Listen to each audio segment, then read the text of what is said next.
سجدہ اللہ کو کرتی ہو اور دعا میں محبت مانگتی ہو، تمہارا یہ سجدہ تو وہ قبول نہیں کرے گا۔ لوگ بھی کتنی عجیب باتیں کرتے ہیں نا۔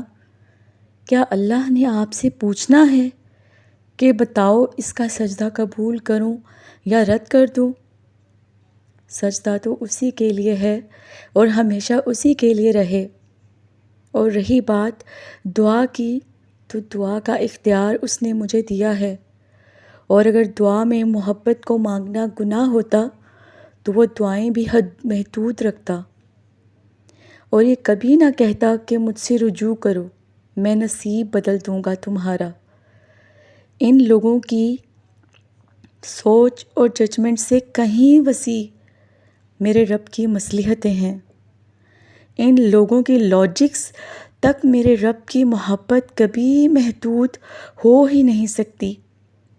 میرا رب تو وہ ہے جس نے اظہار محبت کے لیے اپنے بندے کی تعریف میں سارا قرآن لکھ دیا، اور فرمایا جس نے میرے محبوب سے محبت کی اس نے مجھ سے محبت کی۔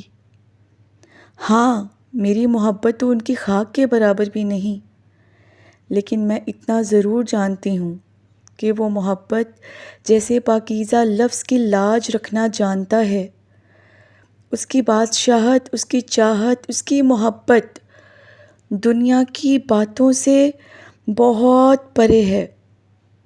وہ پلکوں پہ ٹھہرے ایک ایک آنسو کی کیفیت جانتا ہے۔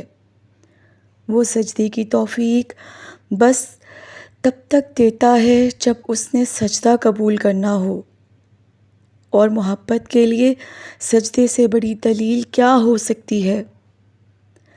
پھر چاہے وہ غم ہو یا خوشی کا۔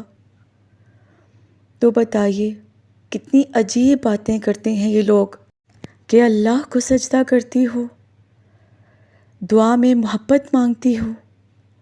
یہ کس طرح کی لاجکس ہیں، کس طرح کی ججمنٹ ہے یہ؟